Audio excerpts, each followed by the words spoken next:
Good afternoon from Starbase, Texas. I'm SpaceX's Dan Hewitt, and that right there is 33 Raptor engines on the aft or the bottom end of Super Heavy Booster number 9 on the launch mount here at Starbase, getting ready, counting down for a static fire today.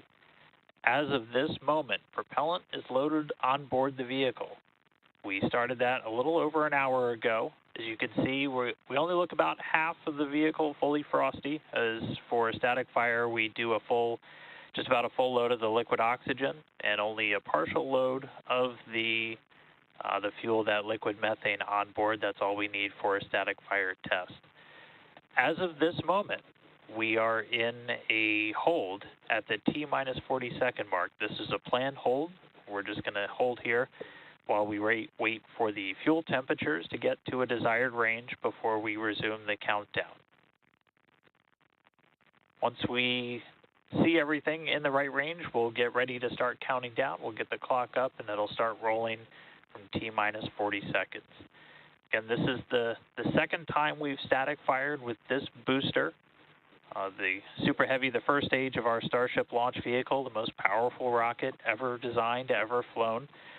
Not looking to lift off today, just looking to ignite those engines on the bottom. This is a critical test before you get ready to go fly. This is really your chance to put everything together. All of the different systems on board the rocket, propellant handling, the engines themselves, all of the ground support equipment, all of our operators who are going to be responsible for flying this vehicle with Starship on top during that next flight. This test is really tying everything together and is in the critical path before we get ready to go to launch.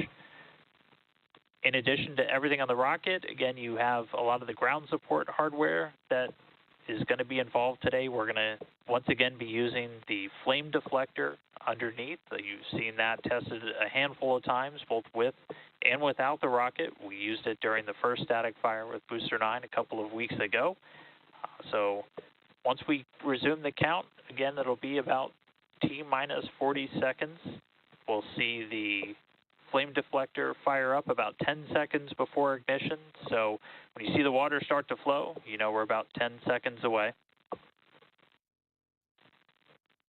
But so far, it's been a pretty clean count so far today. Haven't been tracking any issues. And we're still, again, right now we're at a hold. This was a planned hold in today's operation. We just want to make sure we got fuels at a desired temperature range before we resume that final countdown.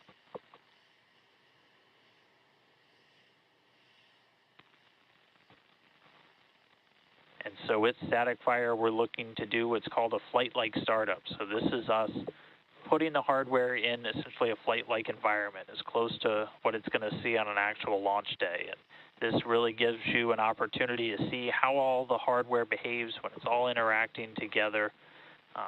We tweaked some of the startup sequence from the last time we did a static fire, as we just continue to fine-tune, learn about the hardware as we put it through the paces, and fine-tune, make our operations just as we get ready to get on to flight number 2. But again, we are still holding at T-minus 40 seconds.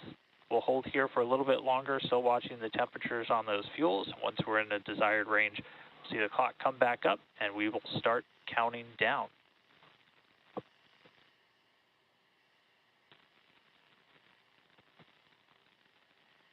And again, you're going to see a lot of the different systems that will be there on flight day really working together. So we've got, obviously, everything on board the booster.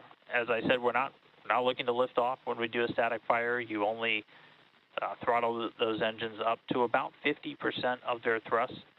It is kind of cool to note, though, that even at just 50% power, a Super Heavy has more thrust than a Falcon Heavy at full power. So Super Heavy packs a pretty big punch when it's at full thrust, and we'll see it there once we actually get to a launch day. But you only ramp up to about 50% of the total thrust on those engines.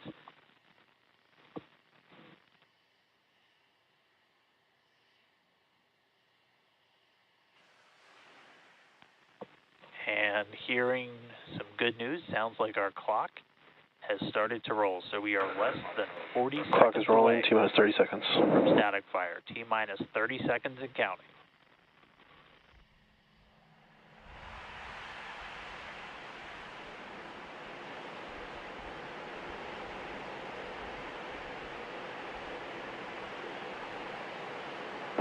T-minus 10. 5, 4, 3, 2, 1. Ignition. Plus 1, 2. Full duration.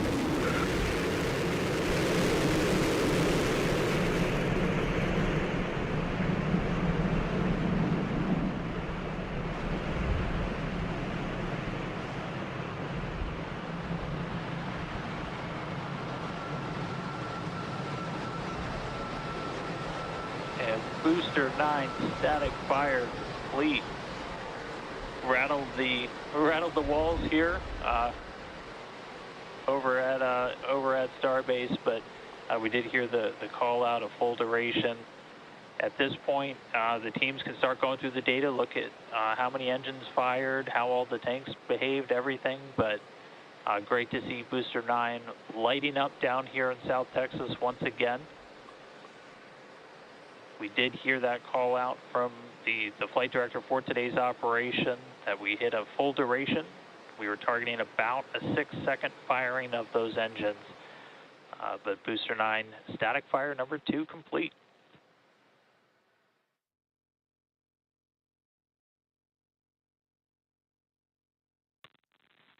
All right, well, as I said, now's the time when we can essentially start to safe the vehicle. We'll start to offload the prop, and then the teams can get right into looking at the data and see how that static fire went. We heard full duration. We'll share some additional information as it comes in. I know everybody is excited to hear how many engines lit. We'll get that data and share that a little bit later. But everything went off today. With that, we're going to go ahead and wrap up. Thanks for tuning in for some more development testing here with Starship. Definitely a reminder that a lot of space operations still coming this weekend. We're getting ready to launch Crew 7 to the International Space Station. That coming in the early hours Eastern Time tomorrow. And then we'll have a Starlink launch, assuming that gets off the pad, a Starlink launch later on Saturday night. So be sure to stay tuned in to us on social, on the web for progress updates with everything down here at Starbase and Starship as we continue the march on to flight number 2. So thanks for tuning in real quick this afternoon. I'm SpaceX's Dan Hewitt, and we'll see you next time at the Gateway to Mars. So long.